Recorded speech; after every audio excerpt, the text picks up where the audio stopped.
Welcome to the Delingpole with me, James Delingpole. I am so excited. I know I always say this, but I'm so excited about this week's special guest.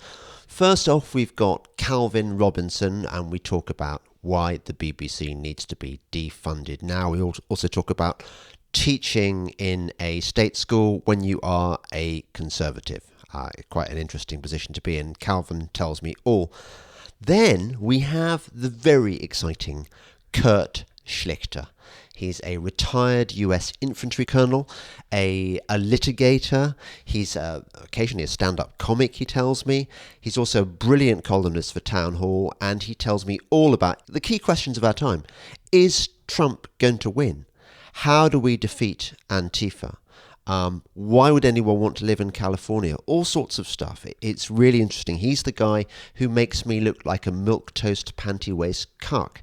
All on my podcast, The Delingpole. If you want to hear them now, don't forget, sign up to my Patreon, or if you prefer, go on to my Subscribestar. Thank you for listening, my friends, my special friends. Bye. I noticed that you are in California. You're sitting, you're recording outdoors, and you've got a great climate. I see that. But I mean, for fuck's sake, you live in a communist state. How much longer are you going to be able to bear living in California? How much longer has that state got? I get that a lot. There are a couple things. First of all, I realize that there's no bottom to these Marxists. They're not going to change. Eventually, Californians will have to toss them out when we just get sick enough of them. I don't like the idea of retreating. I don't want to go anywhere. I have family here. I have my business here. Also, keep in mind, I'm a trial lawyer in California. I am one of the people. This state was designed, this is a feudal land, and I'm one of the barons. Okay, it was designed to enrich and empower people like me. I just happen to, adhere to a heretical sect. I'm like, I'm a local. It's just so I do very well within this environment simply because I have one of the favored professions. So I don't have any need to go out. And I don't have any particular inclination to. I may at some point. We'll see what happens. But, they didn't at Fort Benning, they didn't teach me how to retreat. So. But I noticed, for example, that I think property prices in San Francisco are crashing, aren't they? Because I remember growing up, I wanted to live in San Francisco when I saw Bullet. I thought, car chases and up and down and culture and, the birds, just up the coast and all these lovely places. Northern California is great. I grew up in San Mateo, which is about 20 miles south of San Francisco.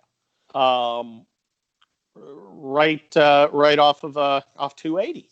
And I never liked San Francisco. I always thought it was full of communist dirtbags, even as a kid. But a lot of people just loved it up there. I have friends who just adore it, and the nightmare that they're putting up with, that it's just stunning to me. Also, it's really cold and foggy most of the time, so I can't relate to that. But yeah, I'm glad you mentioned Bullet. Wow. What a great movie. Well, we are roughly the same age. That's why we've got the same cultural references. Well, my first car was a Mustang, but it wasn't a 67, or 66, I think, fastback. Here. I know this is kind of off point. One of my things that I believe the institutions are crashing. Hollywood, one of them. Who's our Steve McQueen? Who's our Lee Marvin right now? Who has that kind of seriousness? These are guys who were in World War II. Marvin got shot in the ass in Okinawa. I think McQueen was on a ship or something. But these are serious guys who had serious lives, and they didn't look like pretty boys, and they were tough, and they had this amazing aura. Who are our movie stars like Steve McQueen or Lee Marvin today? And I think that's one of the reasons the industry's dying. We're the same. We've got Michael Caine. I mean, Michael Caine, as you say, he's seen the elephant. Yes. He was out on patrol. Have you read that chapter in his book when he's out on patrol and they are surrounded by Oh yeah, they get surrounded by Chinese, and they realize the only way they're going to get out of it is to kind of exfiltrate somehow this perimeter where the Chinese are. I mean, imagine what an experience that must have been. Him and his Enfield rifle. Exactly.